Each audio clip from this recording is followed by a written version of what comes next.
सुंदर आँखों वाला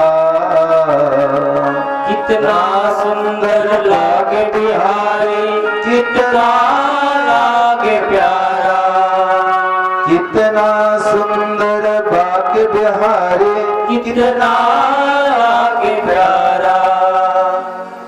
जिसकी रचना इतनी सुंदर, वो कितना सुंदर होगा। किती सुंदर असेल तो। म्हणून भगवान परमात्म्याचं वर्णन करता करता नारद मुनी म्हटले की प्रभू, तुमची एवढी सुंदरता आहे आणि तुमची सृष्टी एवढी सुंदर आहे। भगवान परमात्मा प्रसन्न होऊन म्हणतात, नारदा काय पाहिजे? काही नाही, फक्त तुमची सुंदरता द्या मला, की जेणेकरून माझं कल्याण झालं पाहिजे। भगवान म्हटले, नक्की कल्याण झालं पाहिजे, असंच रूप पाहिजे ना? हो, असं रूप द्या की माझं कल्याण झालं त्याच्या पाहिजे मध्ये। भगवान परमात्म्याने त्याला त्याचं कल्याण होण्यासाठी सुंदर रूप दिलं। पूर्ण अंगामध्ये पूर्ण अंग सुंदर आहे, पण तोंडातनी मात्र बंदर आहे। नारदानं ते बघितलं, आहा, काय ती कांती! भगवान परमात्म्याचे रूप कांती मिळाली, इतकं सुंदर दिसायला लागलं। नारद धावतच गेले। कुठे गेले असते? त्या स्वयंवरामध्ये, त्या मायावी नगरीमध्ये धावत गेले, पुढच्या खुर्चीवर जाऊन बसले। बस आता आपलाच नंबर आहे। तिथे देवतांची यक्ष बसले साईडला। बस बस बस बस बाबा, तुमचाच नंबर आहे हो। तिकडून त्या मोहिनीच्या मनमोहिनीच्या हातामध्ये हार दिलेला आहे आणि ती मनमोहिनी हातामध्ये हार घेऊन निघाली आणि पहिलं दर्शन झालं ते नारदाचं, जे अंगात सुंदर पण तोंडात बंदर। याला सगळं दिसत होतं, पण आपलं तोंड कुठं दिसतंय? याला तोंड पाहायसाठी वेळ तरी कुठे आहे? आपलं तोंड कसं दिसते ते? भगवान परमात्म्यानं रूप दिलं सुंदर, पण मागितलं कशासाठी? त्याच्यामध्ये माझं कल्याण आहे, असं मला सुंदर रूप तुमचं द्या। भगवान म्हटलं ठीक आहे, त्याच्यामध्ये कल्याण मिळेल, असंच तुम्हाला मिळेल। परंतु असं मिळाल्यानंतर अंगात सर्व सुंदर आहे, पण तोंडात बंदर आहे। आणि पहिलं ते तोंड बघितलं त्या मोहिनीनं, मनमोहिनीनं, आणि मग तिने विचार केला, माझ्या एवढ्या मंगल कार्यामध्ये हे अपशकुन इथे येऊन कसं काय बसलं? नारदाला असं वाटलं कोणी असं दुसरं। तिनं नारदाकडे पाहिलं तर नाही, त्या लाईनचा विचार केला नाही, त्याच्या शेजारची लाईन सोडली आणि मागची धरली। आणि मग नारदाला असं वाटलं आपल्याकडे लक्षच नसेल, म्हणून नारदानं असं करणं सोडलं। यक्ष म्हटले, बाबा काळजी करू नका, नंबर तुमचाच आहे, नंबर तुमचाच लागणार आहे। नारद मुनी मागं वळून वळून बघतात। नारदाच्या जवळचीही सोडून दिले, नारदाच्या पाठीमागची लाईन सोडून दिली, आणि ती मनमोहिनी मात्र हातात माळ घेऊन निघाली। नारद मुनी विचार करतात, जाऊन जाऊन कुठे गेल? सगळे पाहिलं आपल्या जवळ येईल। यक्ष म्हणतात, बाबा काळजी करू नका, तुमच्या जवळ येणार आहे। आणि मनमोहिनी सगळेजण पाहते, आणि भगवान विष्णू सुद्धा एक रूप धारण करून सगळ्यात पाठीमागे बसलेले होते। ही मनमोहिनी, भगवान विष्णू पाठीमागे बसले, आणि ही पाहत पाहत पाहत पाहत सगळ्यांना सोडलं आणि भगवान विष्णूच्या गळ्यात माळा घालून दिली। आणि मग काय, नारद तर एकदम ताईटच उभे राहिले, शेंडी ताईट झाली। हिला काय रूपाची जाण आहे, हिला काय रूप राहते, आता चालली लग्न करायला।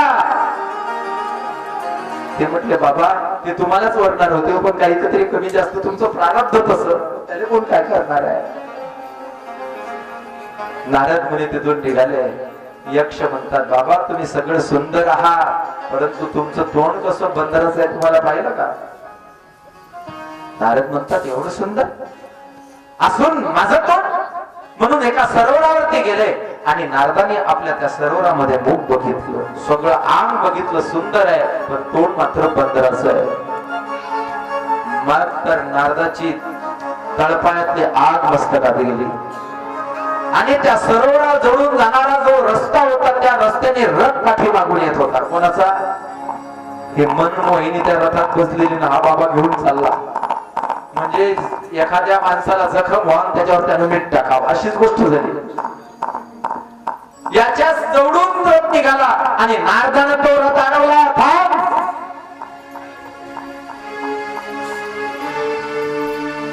मला माहिती नव्हतं तू एवढा कपटी आहे म्हणून. आता देवाला म्हणतो नारद, दुसऱ्याचं नाही बोलत, कोणाचं, नारदाचं बोलतोय मी. मला माहिती नव्हतं एवढा कपटी आहे म्हणून. मी म्हटलं होतं की माझ्या जीवनामध्ये माझं कल्याण होईन असं रूप द्या. त्यावेळेला भगवान परमात्मा हसत होते, नारद बोलत होते. नारद बोलता बोलता नारदाचा पहारा मात्र अजूनच चढला, कारण भगवान हसणं बघून. एवढं करायचं होतं तर मला कशाला एवढं पाठवलं. रात्रंदिवस भजन केलं, तुमचं भजन केलं, कशाचा विचार केला नाही. आणि तुम्ही मात्र आज मागितलं तर सगळ्या अंगात सुंदर केलं आणि तोंडात मला बंधन केलं. लक्षात ठेवा, मला हिच्यापासून तुम्ही दूर केलं, हिचा विरह मला झाला तर एक दिवस तुम्हाला सुद्धा तुमच्या पत्नीचा विरह झाल्याशिवाय राहणार नाही. भगवान म्हणतात तथास्तु. मला तुम्ही बंदराचं तोंड दिलं तर तुमच्या पत्नीला सोडवण्यासाठी तुम्हाला माणसाचा स्वीकार करता येणार नाही, तुम्हाला बंदराचा स्वीकार करून तुम्हाला तुमची परत पत्नी मिळेल. भगवान म्हटले तथास्तु.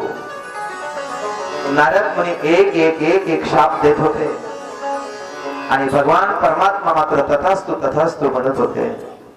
शेवटी नारद बोलून बोलून बोलून बोलून थांबले. किती बोलणार, पुढचा काही बोलतच नाही. पुढचा बोलतच नाही तर नारदाचा पहारा जरासा कमी झाला आणि भगवान परमात्म्याच्या जवळती येऊन बोलतात, प्रभू मी तुम्हाला एवढं बोललो तरी तुम्ही काहीच बोलत नाही. भगवान म्हटले, नारदा तुम्हीच तर मला मागितलं होतं की मला असं रूप द्या की जेणेकरून माझं कल्याण झालं पाहिजे. आणि जी मोहिनी होती ती साक्षात भगवान परमात्म्याची माया, ती नगरी नाही, ती मनमोहिनी नाही, भगवान परमात्मा प्रगट झाले. आणि मग नारदांना कळालं. नारदांनी साष्टांग भगवान परमात्म्याच्या चरणावरती नमस्कार केला. प्रभू तुम्हीच तर दयाळू आहात, तुम्ही कृपाळू आहात की माझ्यावरती तुम्ही कृपा करता. नाहीतर असतो दंभे मेलो. या ज्ञानाच्या द्वारे, या तपश्चर्याच्या साधनेच्या द्वारे मला अहंकार झाला होता. अहंकारामध्ये जर गेलो असतो तर माझं जीवन पूर्ण बर्बाद झालं असतं. परंतु भगवान तुम्ही मला त्याच्यातून मात्र सोडवलं. आज मला कळालं की माझा प्रभू मला जो देतो तो या जगात माझं कल्याण जे ज्याच्यामध्ये होईल तेच देतो. सुद्धजी महाराज शौनक ऋषींना सांगतात की भगवान परमात्मा जी लीला करून घेतो ते नारदाच्या द्वारे. म्हणून भागवत धर्माचा प्रचार प्रसार व्हावा म्हणून भगवान परमात्म्याने नारदाचंच नियोजन केलं. आणि आता नारद मुनी थेट निघाले ते कैलासाकडे. कैलासाकडे कशासाठी तर भागवत धर्म प्रचार प्रसार झाला पाहिजे याच्यासाठी. परीक्षित राजाने विचारलं, महाराज म्हणजे नारदांचं कैलासामध्ये जाणं आणि भागवत धर्माचा प्रचार प्रसार होणं याच्यामध्ये काय असा अर्थ आहे. झालेला इतिहास सुद्धजी महाराज शौनक ऋषींना सांगतात. जोपर्यंत संताचा अवतार होणार नाही तोपर्यंत भागवताचा धर्म प्रचार प्रसार होणार नाही. म्हणून राधाराणी शुकदेवांना गोलोक धामामध्ये आग्रह धारण करते की तुम्ही अवतार धारण करा. परंतु शुकदेवाने सांगितलं की माझं मन तुमच्याशिवाय राहणार नाही, माझं मन रमणार नाही. परंतु राधाराणीच्या आग्रहाने अवतार घ्यायचं ठरवलं. परंतु अवतार घ्यायचं तरी कोणाच्या पोटी, असं पवित्र कूस एखादी लागेल ना. पण तशी पवित्र कूस या मृत्यू लोकांमध्ये दिसत नव्हती. अवतार तर घ्यायचा. मला सांगा भगवान कृष्णाने जर अवतार घ्यायचा ठरवला तर देवकी सारखी कूस लागेल. कपिल भगवंताला जर अवतार घ्यायचा असेल तर देवहूती सारखी कूस त्या पोटीत जन्माला तो येईल. पण अशी कुसच नसेल तर तो कोणाच्या पोटी अवतार घेईल. अशी तर माता पवित्र पाहिजे. म्हणून आपला मुलगा पवित्र जन्माला यावा असं वाटत असेल तर त्या आईनं आपली कुस पवित्र करून घेतली पाहिजे. जीवनामध्ये मुलगा जर आपला असा कुलवान निघावा असं वाटत असेल तर आईनं तेवढं पुण्य आपल्या जीवनात करून घेतलं पाहिजे. तसा तो मुलगा निर्माण होत असतो, तो मुलगा तसा जन्माला येतो. पण तशी पवित्र कुस नसेल तर मुलगा तसा पवित्र जन्माला येईल तरी कसा. म्हणून तर शास्त्र उपदेश जास्त आईला करतो की आई तशी असली पाहिजे. शुकदेवांनी अवतार घ्यायचं ठरवलं पण तशी तर कुस दिसत नाही, म्हणून एका पक्षाच्या गर्भामध्ये यायचं ठरवलं, अंड्याच्या रूपानं. भगवान शुकदेवजी अंड्याच्या रूपाने हिमालयामध्ये अंड्याने प्रगट झाले, अंड्याच्या रूपाने प्रगट झाले. परंतु बर्फीली हवा सुरू झाली, बर्फ पडायला लागला, सगळे पक्षी खाली पडले, खाली निघाले आणि अंड मात्र तिथेच पडून राहिला. जोपर्यंत एक काम झालं की शुकदेवजी अंड्याच्या रूपाने प्रगट होणार, त्या अवतार घ्यायचं ठरवलं पण अंड्यातनी अडकले ना. योन्या 4 आहेत, एक आहे अंडज, जारज, उद्वीज आणि स्वेदज. या 4 खाणी आहेत. अंडज आहे, जारज आहे, उद्वीज आहे आणि स्वेदज आहे. अंडज ही एक योनी आहे. त्या खाणीमध्ये भगवान शुकदेवानी अवतार धारण केला. परंतु आता त्या अंड्याच्या बाहेर येण्यासाठी तो पक्षी कुठे आहे, सगळे खाली आले आहे. म्हणून नारदाची योजना आहे. नारद मुनी कैलासावरती निघाले. नारायण नारायण. नारद मुनी कैलासावरती आले. भगवान शंकर तर तपश्चर्येसाठी बसलेले होते आणि नारद मुनी कैलासावरती पोहोचले. पार्वती मातेच्या कानावरती आवाज पोहोचला. पार्वती मातेला आनंद झाला की माझे गुरुदेव आले, माझे सद्गुरू आले. नारदांचं स्वागत केलं, चरण प्रक्षालन केले, गंध लावलं, पुष्पमाला घातली, बसायला आसन दिलं. नारद मुनींच्या चरणावरती मातेने नमस्कार केला आणि मातेने विचारलं, महाराज किती वर्ष झाले, किती दिवस झाले आपण आलेच नाही. आता नारद आपली जी कॅसेट होती वाजवायची, ती पहिली कॅसेट ती बंद झाली होती आता, कारण वेगळा अनुभूतीचा निर्माण झालेला होता. आज नारद मुनी पार्वती मातेला सांगतात, माते आज समाजामध्ये प्रेम राहिलं नाही, एकमेकाच्या बद्दलच्या आपुलकीच्या भावना राहिल्या नाहीत. मनामध्ये जर एखाद्याच्या घरी जर एखादा पाहुणा आला तर त्यांना असं वाटतंय संध्याकाळपर्यंत राहून 5 वाजता निघून जावं, मुक्कामी कायले राहावं. पूर्वी पाहुणा आल्यानंतर 2-2, 4-4 दिवस मुक्कामी राहत होते पाहुणे, एवढी आपुलकीची भावना होते. आता तर आलेला पाहुणा कधी जाते माय आजच्या दिवस थांबणार आहे वाटते, आजच्या दिवस थांबणार आहे वाटते. बाईच्या तोंडावरती वळ्यास पडतात, कारण प्रेमाच्या भावना कमी होत चालल्या, आपुलकीच्या भावना कमी होत चालल्या. त्यावेळेला घरामध्ये एवढी माणसं राहायची, दन दन काम करत होत्या महिला. 15-15, 20-20 माणसाचं धुणं धुवायचं, कपडे धुवायचे, स्वयंपाक करायचा. आणि पहिल्या माता भगिनी पाणी तेवढं मुबलक राहायचं, नदीवर जायच्या कपडे धुवायला. घरचे तर कपडे धुवायच्याच, पण सगळ्या गावातलं धुणं धुवायच्या.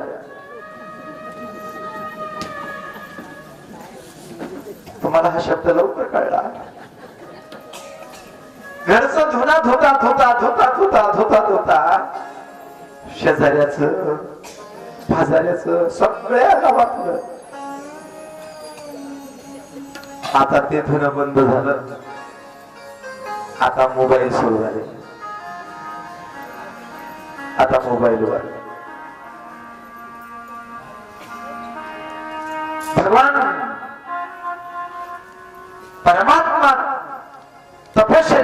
असताना पार्वती मातेजवळती नारद मुनी बसलेले आहेत. आणि नारद मुनी मातेला सांगतात, माते आजकाल लोकांच्या मनातल्या प्रेमाच्या भावना वेगळ्या निर्माण झाल्या. माणसं वरून वरून दाखवतात वेगळं आणि आतमध्ये असते मात्र वेगळं. हा, जर कोणाच्या घरी जर एखाद्या वेळेला जर जास्त वेळ जर गेलो तर लोक म्हणतात, आजकाल हे लोक यांच्याच घरी जात राहतात. काहीतरी असं मनात वाईट भावना निर्माण होतात. शुद्ध भावना नाही, कारण आपल्या डोळ्याला जो चष्मा लागलेला आहे तो हिरवा लागला ना, हिरवा, म्हणून त्यांना सगळं हिरवं दिसते. एका जणांनी म्हैस आणली बरं का भास्करवाडी, म्हैस आणली, याच्या घरी चारा हिरवा नव्हता, खायच नाही, दूध देत होती 5 लिटर 2 लिटर वर चालली. ज्याच्या घरी ज्याच्या जवळून म्हैस आणली त्याला म्हटलं का 5 लिटर दूध देत होती म्हणे, आता तर 2च लिटर देते. ते म्हणे पण म्हशीला काही खाऊ घालता? ते म्हणे आमच्या जवळ ते गवत आहे वाळलेलं आणि ते ज्वारीचं आम्ही ते विकत घेतलं, ते वाळलेलंच काय म्हणतात त्याला तुमच्याकडे, कडबा कुट्टी वाळलेला. ते म्हणजे मग बरोबर आहे, आमच्या घरी हिरवा चारा होता. निमत तुमची गाय किती दूध देते? पण आमच्या इकडे आल्यानंतर कमी कस काय देऊन राहिले? हिरवा चारा नाही ना. मग त्यानं सांगितलं आमच्या घरी हिरवा चारा तर नाही, पण आता मग म्हशीला दूध तर दिलं पाहिजे, याच्यासाठी काय करावं लागते? ते म्हणे मग 100 रुपये आहेत का? आहेत ना, चला म्हणे. निंबादा तर लय काळजीपूर्वक ऐकून राहिले, आपल्या गाईनं दिलं पाहिजे. आता जमलं. आणि मग त्यानं ते 100 रुपये आहे म्हटल्यानंतर त्याला बाजारात घेऊन गेले आणि त्याला एक चष्मा दिला घेऊन, हिरव्या रंगाचा चष्मा. ती हिरव्या रंगाचा चष्मा आणला आणि त्या म्हशीला बांधला आणि त्याच्या समोर ते गवत टाकलं. ते म्हशीला हिरवं दिसायला लागलं. म्हशीनं एक काळी ठेवली नाही शिल्लक, हा हिरवं दिसायला लागलं. हिरवं आतापर्यंत खात नव्हती, आज एक काळी ठेवली नाही, कारण काय? सगळं हिरवं दिसत. तसं प्रपंचामधला असलेला माणूस त्याला वेगळ्या पद्धतीचं दिसते, म्हणून त्याच्या घरी जर कोणी दुसऱ्याच्या घरी गेलं तर त्याचा चष्मा तसाच लागलेला असते त्या म्हशीसारखा.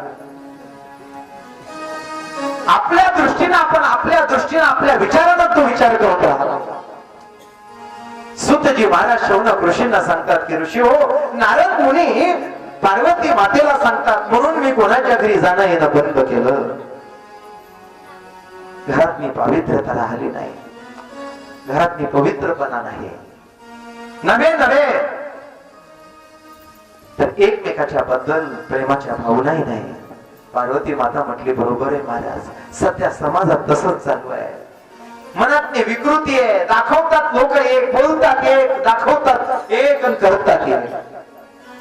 पण मी दुसऱ्याचं बोलत नाही, मी आपल्या घरचं बोलते. किती वर्ष झाले महाराज आपलं दर्शन नव्हतं. नारद मुनी म्हटले माते, प्रेम त्याला म्हणतात की जिथे सर्व भावना एकमेकाच्या विचाराने एक त्या घरात राहतात. पार्वती माता म्हटली आमच्या घरचं एवढं प्रेम आहे काय सांगत तुम्हाला महाराज. आता आमचे स्वामी तपश्चर्येहून आले की बस त्यांचं ध्यान झालं की मला ते दररोज सांगतात की मला ध्यानामध्ये आज भगवान परमात्म्याचं असं दर्शन झालं, तसं दर्शन झालं, तसं दर्शन झालं, सगळं सांगतात. एवढंच नाही, गुरुनं दिलेला मंत्र सुद्धा कोणाला सांगू नये म्हणतात, तो सुद्धा त्यांनी मला सांगितला. एवढं प्रेम आहे त्यांचं माझ्यावर. नारद मुनी म्हटले वा, बस याच तर नाव खरा गृहस्थाश्रम आहे. सांगावं पण एक विचारू माते, काय महाराज? भगवान शंकराच्या गळ्यामध्ये जी मुंडाची माळा आहे, भगवान शंकराच्या गळ्यामध्ये जे मुंडाची माळा आहे, त्या माळेमध्ये ज्यांचे ते शिर आहे, ते मुंड आहे, ते कोणाचे आहे? ते भगवान शंकराने तुम्हाला सांगितलं असेल. पार्वती माता म्हटली एवढं वर्ष झाले भगवान शंकराच्या गळ्यातली ती मुंडाची माळा आहे, पण ते नेमके मुंड कोणाचे आहेत ते भगवान परमात्म्याने मला अजून सांगितलं नाही. मनातल्या मनात विचार करते. नारद मुनी म्हटले माते काय विचार करताय, सांगा ना कोणाचे ते मुंड आहे? पार्वतीने मान खाली घातले, कारण तिला माहितीच नव्हतं भगवान नारद मुनी पार्वती मातेला म्हटले, माते बस असंच प्रेम तुमचं वाढत राहो की 24 तास ती भगवान शंकराच्या गळ्यातली ती मुंडाची माळा असते, पण त्याच्यातले मुंड कोणाचे आहे अजून तुम्हाला भगवान शंकरानं सांगितलं तुमचं प्रेम वाढत राहील. मला काय करायचंय साधूचं निघालो मी. दिली ठोक टाकून. नारायण नारायण नारायण. नारद मुनी निघाले. इकडे भगवान शंकराची समाधी उत्थान झाली आणि इकडे पार्वती मातेच्या मनामध्ये मात्र आता कालव सुरू झाली. मी किती विश्वास ठेवत होते त्यांच्यावर. काय नाही कर त्यांच्यासाठी माहेराला नाही गेली. त्यांच्या जेवणाची व्यवस्था होत नाही म्हणून मी भागवताला लवकर नाही गेली.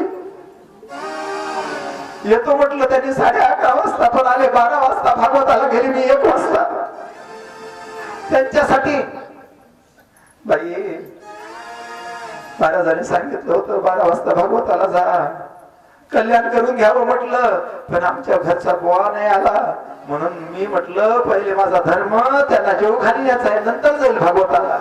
आणि मी एवढं सांभाळते आणि हे इतके कपटी म्हणायचे. ही भागवताला जाऊ नये म्हणून मुद्दाम उशिरा आले. आता उद्या नाही थांबणार.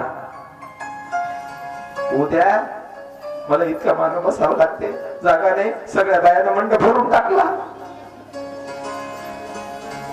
उद्या सगळ्याच्या पुढे बसवत आणि ज्या पुढच्या इतक्या मोकळे मोकळे बसतात, मागच्या ज्या जागा आहे का नाही ते पाहत नाहीत. जरा जरा पुढे सरका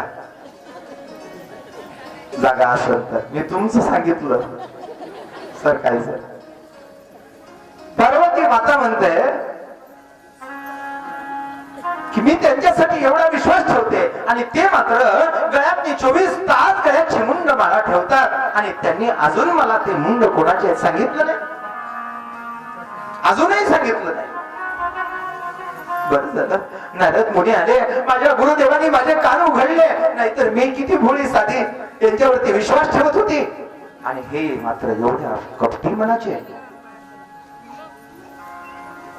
नारद मुनी निघालेले आहेत. भगवान शंकराची समाधी उत्थान झालेली आहे आणि समोरासमोर आता एका रस्त्याने तिकडून नारद मुनी येतात आणि इकडून मात्र भगवान शंकर समाधी उत्थान झालेले.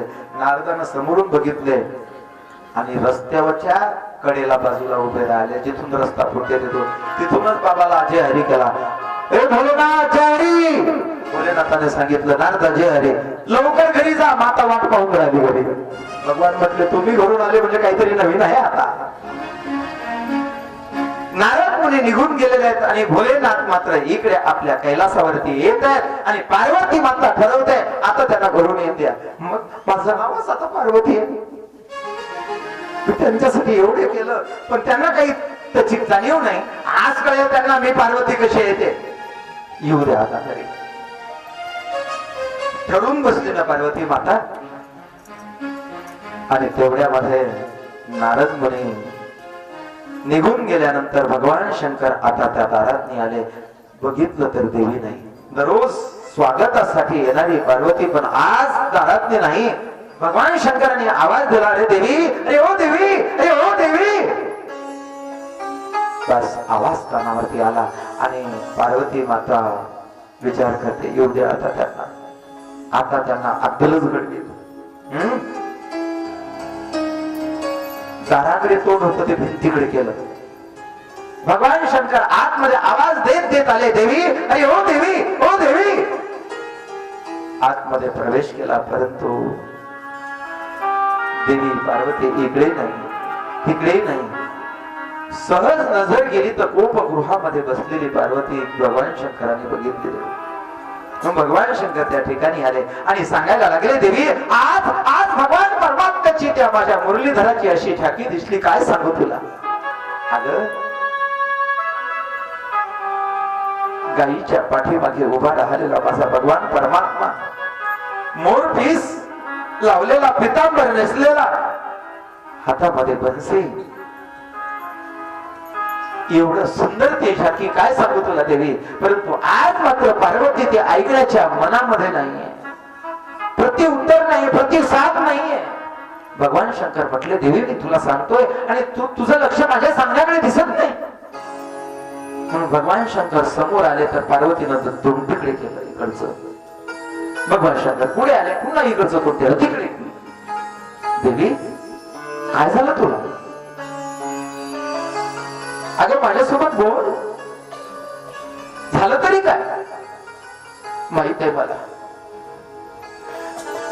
ती जॅकी बघितली ती जॅकी बघितली आणि बघितली का नाही बघितली का दुसरंच काही बघितलं तुमचं तुम्हाला माहित. तुमच्या मनातलं काय सांगावं बाई? मला काय माहित. तुम्ही दिसायला एवढे आहात परंतु आतून एवढे कपटी आहे. मला काय माहित तुम्ही काय आणून एवढे आहात.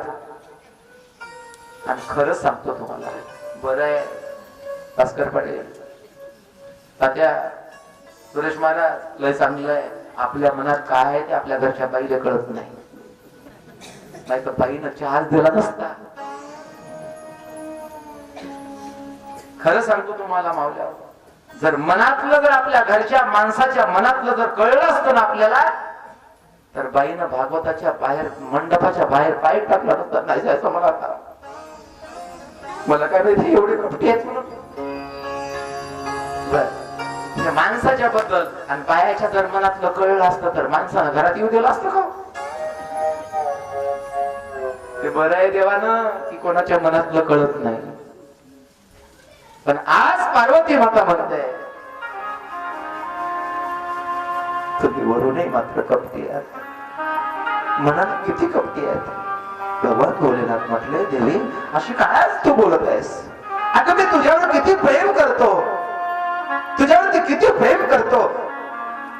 अगं मी दररोज झालेला माझ्या जीवनामध्ये समाधीमध्ये आलेला अनुभव तुला दररोज सांगतो. एवढंच नाही गुरुदेवानं दिलेला मंत्रही मी तुला सांगतो. तोही तुला सांगितला. माहित आहे गुरुदेवानं दिलेला मंत्र सांगितला. काय माहितीये असं एकच सांगितलं दुसरंच. खरं काय खोटं काय तुमचं तुम्हालाच माहित. पण आज बरं झालं नारद मुनी माझे गुरुदेव आले आणि त्यांनी मला हुशार करून ठेवलं. नारद म्हणतात पार्वती देवी आज तुला झालं तरी काय? आज माझ्यावरती तू अविश्वास करतेस. माहित आहे तुम्ही किती कपटी आहात. तुमच्यासाठी काय केलं नाही. आई सोडली बाबा सोडले कधी त्यांच्याकडे गेली नाही. माझ्या गुरुदेवानं सांगितलं होतं मला तुमच्या प्राप्तीचा उपाय म्हणून मी एवढी मोठी तपश्चर्या केली आणि तुम्हाला प्राप्त करून घेतलं आणि तुम्ही एवढे कपटी निघाले. आज त्याच गुरुदेवांनी मला शिकवलं. माझे गुरुदेव तर मला खोटं सांगणार नाहीत ना. भगवान भोलेनाथ म्हटलं तरी मी म्हटलं नारद गेल्यानंतर काहीतरी नवीन आहे. हेच तर नवीन आहे वाट काय सांगितलं. भगवान भोलेनाथ म्हणतात पार्वती असं तुला माझ्याबद्दल काय असा अविश्वास निर्माण झाला? नका बोलू माझ्यासोबत. लय चोपड्या गोष्टी करता तुम्ही. नाही मला जमणार. दुसऱ्याला सांगा तिकडे कोणाला सांगायचं असं. पार्वती अगं मी तुझ्यावरती एवढं प्रेम करतो त्याचं जर प्रतीक काय असेल खरं सांगू तुला माझ्या गुरुदेवाचा मंत्रही मी तुला सांगितला. नका सांगू. तुमच्या गळ्यात 24 तास ही मुंडाची माळा असते ज्याला तुम्ही कधी सोडत नाही. एवढ्या वर्षापासून तुमच्या गळ्यामध्ये ते मुंडाची माळ आहे आणि त्याच्यामध्ये ते मुंड कोणाचे आहेत अजून सांगितलं नाही. भगवान भोले मला म्हटले देवी तू कधी विचारलं नाही म्हणून मी सांगितलं नाही. काय सांगितलं नाही? कोणाचे मुंड आहेत? देवी मी तुझ्यावरती किती प्रेम करतो हे तर मी तुला दाखवू शकत नाही ना.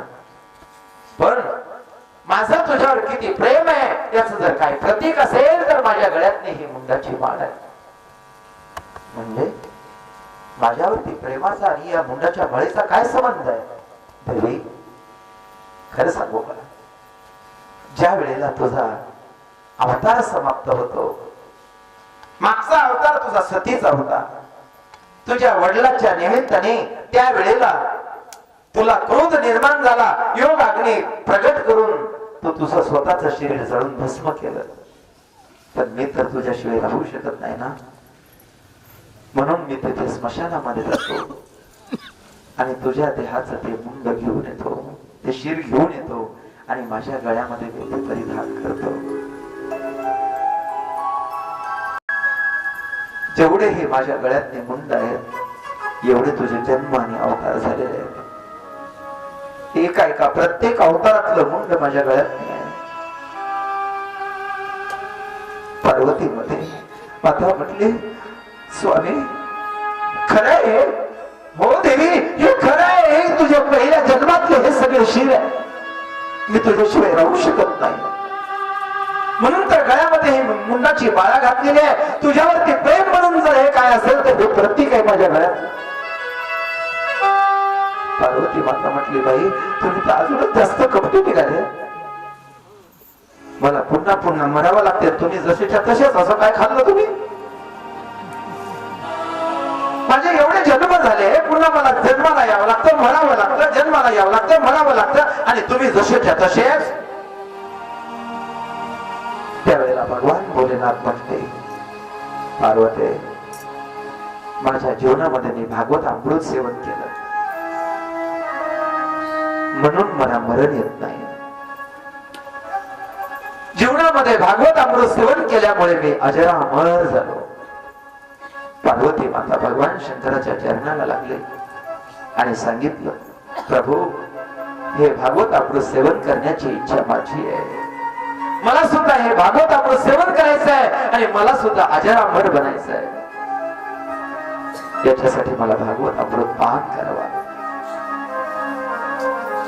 भगवान शंकराने सांगितलं, पार्वती त्याच्यासाठी भागवत ऐकण्यासाठी एकांतवास पाहिजे. तिथे आपली एकांता चित्ताची एकाग्रता भंग होता कामा नये असं स्थान पाहिजे. म्हणून तर आपल्याला गृहस्थ आश्रमामध्ये कैलासामध्ये राहून जमणार नाही.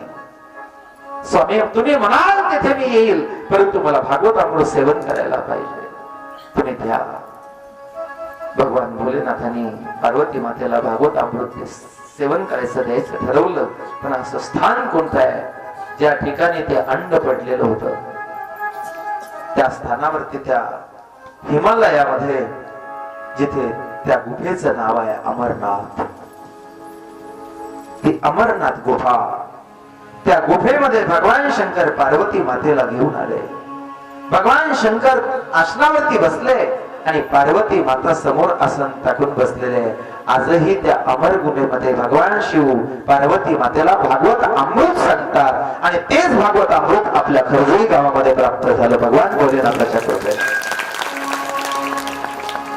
सूतजी महाराज शौनक ऋषींना सांगतात की ऋषीओ, पार्वती मातेला भागवताचा महिमा सांगितला की एक दिवस या परीक्षिती राजाला शुकदेवजी महाराज भागवत सांगत असताना स्वर्गात ते देव अमृताचा कुंभ घेऊन आले. आणि अमृताचा कुंभ घेऊन आल्यानंतर ते देवता शुकदेवांना प्रार्थना करतात, परीक्षिती राजाला मरण्याची भीती आहे आणि हे अमृत स्वर्गातलं आहे,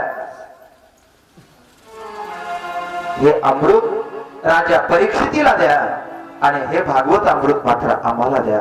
भगवान शुकदेवांनी त्यांच्याकडे मात्र बघितलं आणि उपासाने हसले. अरे एका रत्नाची किंमत काचेच्या मण्याची तुलना करतात त्याच्यासोबत, तुम्ही याच्या अधिकारी नाही. म्हणून स्वर्गातल्या देवतांना सुद्धा जे भागवत अमृत मिळालं नाही ते शुकदेवांनी परीक्षिती राजाला दिलं आणि ती परीक्षिती राजाच्या माध्यमातून सगळ्या जीवांसाठी शुकदेवांनी ते भागवत अमृत गावागावामध्ये या राम दरबारामध्ये खरजई गावामध्ये आज ते सुरू झालं. गीता भागवत करीती श्रवण, करीती श्रवण,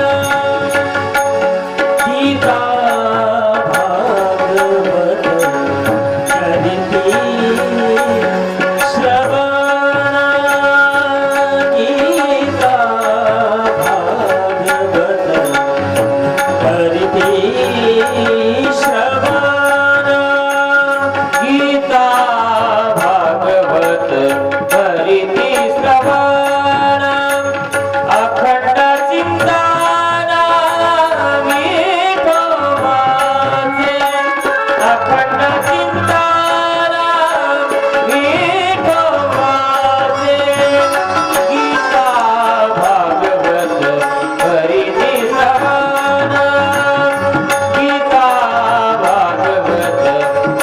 करीती श्रवण गीता भागवत करीती श्रवण अखंड चिंतन विठोबाचे अखंड चिंतन विठोबाचे अखंड चिंतन विठोबाचे अखंड चिंतन विठोबाचे गीता भागवत करीती श्रवण गीता भागवत करीती श्रवण गीता भागवत करीती श्रवण करीती श्रवण भगवान शंकर पार्वती मातेला त्या अमर गुफेमध्ये घेऊन आले. पहिल्या दिवसाची, दुसऱ्या दिवसाची, तिसऱ्या दिवसाची कथा सुरू झाली. चौथ्या दिवसाची रसगुल्ल्याची कथा झाली. पाचव्या दिवसाची भगवान परमात्मा चरित्र वर्णन, 6व्या दिवसामध्ये सगळं चरित्र, 7व्या दिवसामध्ये उद्धवाने केलेले प्रश्न, अध्यात्म विषय सुरू झाला. आणि पार्वती मातेला आता निद्रा देवी यायला लागली. जबर तिला आळस आला. ज्ञान म्हणजे वैराग्य, ज्ञान अध्यात्म ऐकत असताना तिला सहज निद्रा झाली. जवळ अंड पडलेलं ते फुटलेलं, त्याच्यामधला जीव चेतन झालेला. आणि पार्वती मातेचा तो हुंकार होता, तो कमी कमी होत होता. ओम ओम आवाज येणारा तो कमी झाला. आणि या अंड्याच्या त्या जीवाने ठरवलं की जर आता आपण ते जर आवाज कमी झाला तर भगवान भोलेनाथ आपल्याला हे ब्रह्मज्ञान आपल्याला ऐकायला मिळणार नाही. म्हणून त्या आवाजामध्ये आवाज मिक्स केला. ओम ओम ओम. त्या आवाजामध्ये आवाज मिक्स करून ती कथा ब्रह्मज्ञानाची पूर्ण झाली. आणि भगवान शंकराने जे जे कार्य केला, बोले श्रीमद भागवत भगवान की जे जे कार्य झाला. पार्वती मातेची निद्रा अवस्था भंग झाली. विचारलं, स्वामी ब्रह्मज्ञान कशाला म्हणतात सांगा ना, वैराग्य कशाला म्हणतात? नव्हे नव्हे, भक्ती म्हणजे काय? भगवान भोलेनाथ म्हटले, देवी आता तर आरतीची तयारी आहे, कथा तर पूर्ण झाली. मी इथपर्यंतच ऐकली, उद्धवाने केलेले प्रश्न ऐकले, परंतु त्याच्या पुढची कथा ऐकली नाही. भगवंताने उद्धवाला काय सांगितलं, वैराग्य म्हणजे काय आहे, ब्रह्मज्ञान काय आहे, आत्मा म्हणजे काय, अनात्मा म्हणजे काय, हे मी ऐकलंच नाही. भगवान भोलेनाथ म्हटले, तू ऐकलं नाही तर मग ओम ओम कोण म्हणत होत? इथे तर कोणी नाही. भगवान भोलेनाथाने सहज मागे बघितलं तर एक पक्षाचं पिल्लू जे ऐकलेलं ब्रह्मज्ञान आहे त्याचं मनन करतो. भगवान भोलेनाथांनी बघितलं, अरे मानवाचा देह मिळून सुद्धा लोक ऐकत नाहीत. जे करू नये ते करतात, जे करू नाही ते केल्याशिवाय राहत नाहीत, आणि जे करायला पाहिजे ते करत नाहीत. मानव देह मिळूनही सुद्धा जे करत नाहीत ते पक्षाच्या योनीमध्ये येऊन तू मात्र बघून तसंच मनन करतो, त्या ब्रह्मज्ञानाचं मनन करतो, ते भागवतामृत तू सेवन करतो. भगवान भोलेनाथाला आश्चर्य वाटलं. पण तुला ऐकायचंच होतं ना, तर मग समोर येऊन बसायला काय हरकत होते? समोर बसायला काय हरकत होते? त्यावेळेला भगवान भोलेनाथाने विचार केला होता, यानं ब्रह्मविद्येची चोरी केली. पाठीमागे राहून याने ऐकलं, ब्रह्मविद्येची याने चोरी केली. मग म्हणून भगवान भोलेनाथाला राग आला, चिमटा घेतला आणि त्याच्या पाठीमागे धावले. ते पक्षाचं पिल उडायला लागलं. उडत उडत आपला आता जीव वाचवण्यासाठी म्हणून कुठेतरी आपलं लपावं, परंतु लपण्यासाठी तिथे जागा दिसत नव्हती. सगळा बर्फीला प्रदेश, तिथे कुठे जागा आहे. म्हणून उडत उडत उडत उडत उडत उडत बद्रिकाश्रमामध्ये आले. त्यावेळेला व्यासांची पत्नी विठिका देवी,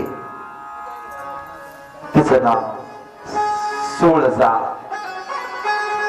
ती आपल्या स्वामीला म्हणते, स्वामी मला पुत्र प्राप्तीची इच्छा आहे. व्यासाने सांगितलं, तुझी इच्छा भगवान परमात्मा पूर्ण करेल. तेवढ्यामध्ये हे पक्षी आपला जीव वाचवण्यासाठी त्या आश्रम मध्ये प्रवेश करतो. कुठे लपावं म्हणून तेवढ्यामध्ये तिला जांभई आली आणि तिच्या तोंडातून यांनी प्रवेश केला. आतमध्ये प्रवेश केला. कशाच्या भीतीनं? भोलेनाथाच्या चिमट्याच्या भीतीनं गर्भामध्ये प्रवेश केला. भोलेनाथ आले. व्यासांनी पूजन केलं, नमस्कार केला. झालेला प्रकार सगळ्या व्यासांच्या जवळ भगवान भोलेनाथाने कथन केला. त्यावेळेला व्यासांनी सांगितलं, चोरी केली असेल तरी ब्रह्मज्ञानाचीच ना, तर तुम्ही त्याला क्षमा करा. पक्षी आहे योनीमध्ये. मानव देहामध्ये येऊन तर लोक कशाच्याही चोऱ्या करतात. ज्याची चोरी करू नये त्याची करतात. याने तर आपला उद्धार व्हावा म्हणून ब्रह्मज्ञानाची चोरी केली, त्याला क्षमा करा. पक्षाच्या योनीत आहे. पशुकाय पाप पुण्य जाणती, उत्तम मध्यम भोग भोगिते. पशुला पाप आणि पुण्य काय कळते? आपण क्षमा करावी. भगवान शंकराचं पूजन केलं आणि भगवान शंकर तिथून परत निघाले कैलासामध्ये. इकडे अनेक वर्ष झाले.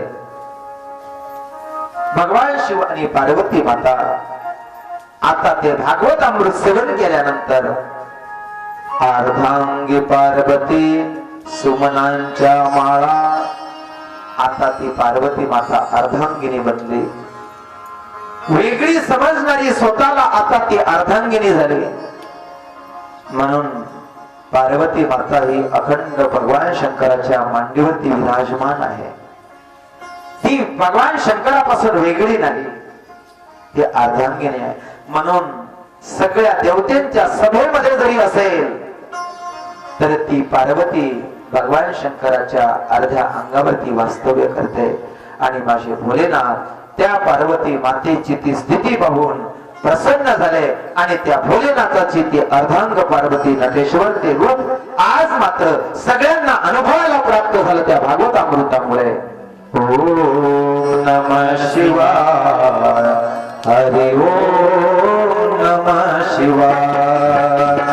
ओम नमः शिवाय. हरि ओम नमः शिवाय. ओम नमः शिवाय. हरि ओम नमः शिवाय. जगन्नाथे पार्वती त्रिशूल डमरू हाती, तुला दिलाची दिलाचा पानाची. हे भोळ्या शंकरा, हे भोळ्या शंकरा, आवड तुला बेलाची, आवड तुला बेलाची, बेलाच्या पानाची. हे भोळ्या शंकरा, शंकरा, हे भोळ्या शंकरा, महादेवा, हे भोळ्या शंकरा. ओम नमः शिवाय. ओम नमः शिवाय. हर हर भोले नमः शिवाय. नमः शिवाय. ओम नमः शिवाय.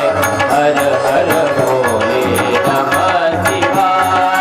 नमः शिवाय. हर भोले नमः शिवाय. नमः शिवाय. ओम नमः शिवाय.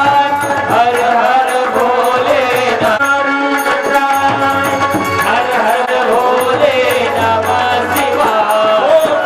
नमः शिवाय. ओम नमः शिवाय.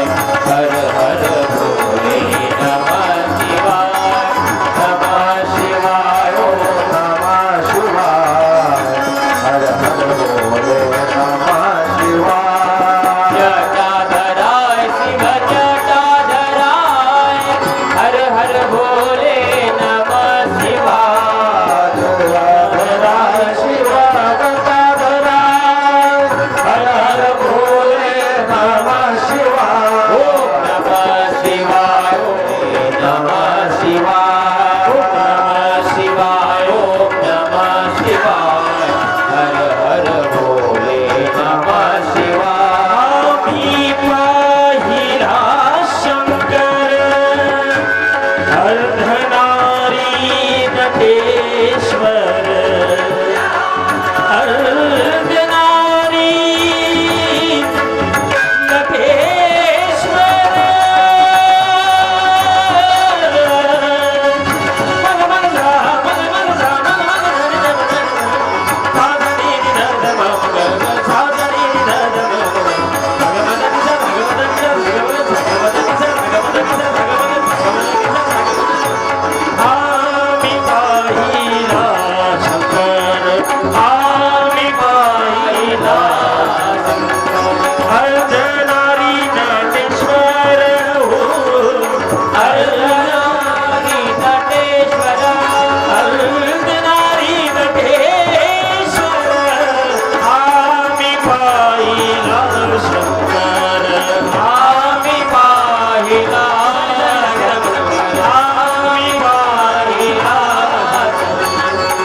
रखियो सदा भोले बाबा हो आज मेरी पत रखियो सदा भोले बाबा रखवाले मतवाले कबाबम भोले शंकर गले में ना भयंकर कबाबम भोले शंकर गले में ना भयंकर हो लाल मेरी पत रखियो सदा भोले बाबा हो आज मेरी पत रखियो सदा भोले बाबा रखवाले मतवाले कबाबम भोले शंकर गले में ना भयंकर कबाबम भोले शंकर गले में ना भयंकर हो आज मेरी पत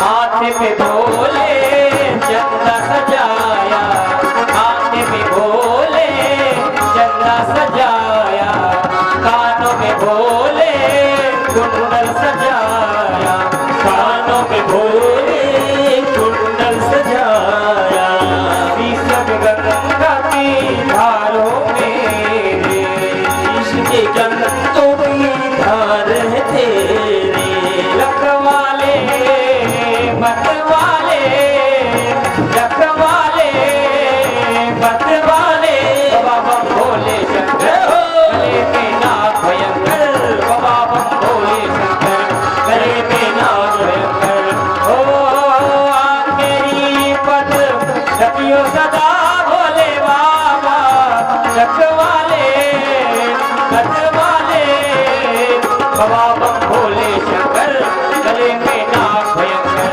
बाबा भोले शंकर गले में ना भयंकर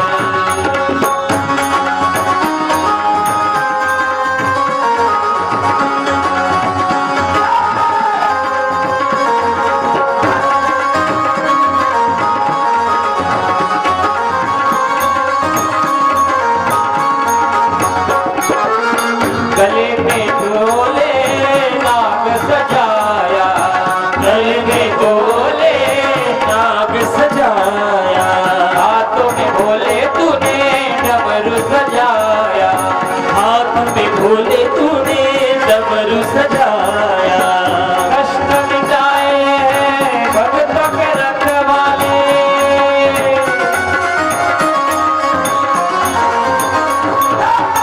कष्ट मिटा है तूने भक्तों के रखवाले रखवाले मतवाले रखवाले मतवाले बाबा भोले शंकर गले में ना भयंकर गले में ना भयंकर बाबा भोले शंकर हो आज मेरी वाले बाबा भोले शंकर गले में ना भयंकर बाबा भोले शंकर गले में ना भयंकर बाबा भोले शंकर गले में ना भयंकर बाबा भोले शंकर गले में ना भयंकर बाबा भोले भोलेनाथ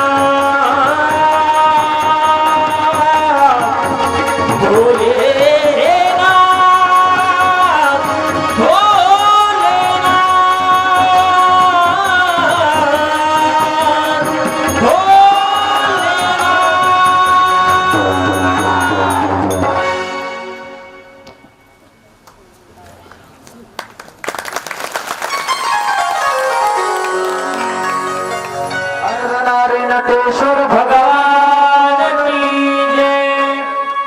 भगवान हे अर्धनारी नटेश्वराचं हे दर्शन जसे भगवान भोलेनाथ विश्वास रूपाने अजरामर आहेत भागवत अमृत सेवन केल्यानंतर तशी पार्वती माता सुद्धा भगवान भोलेनाथाची ते अर्धांगिनी बनून आता ती सुद्धा अजरामर झालेली आहे।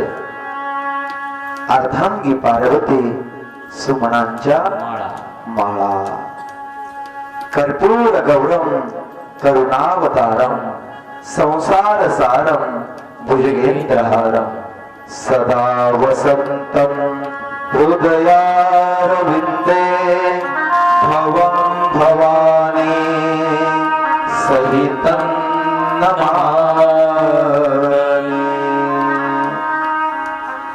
भगवान शंकर आता प्रसन्न झालेले आहेत आणि हे सगळ्यांना दर्शन देऊन पार्वतीचा अधिकारही पार्वती मातेचा भगवान अमृताचं सेवन करून कसा प्राप्त झाला त्या रूपामधून सगळ्यांना दर्शन दिलं आणि भगवान भोलेनाथ मात्र आता आपल्या साधनेसाठी कैलासामध्ये त्याच वस्तूमध्ये निघालेले आहे।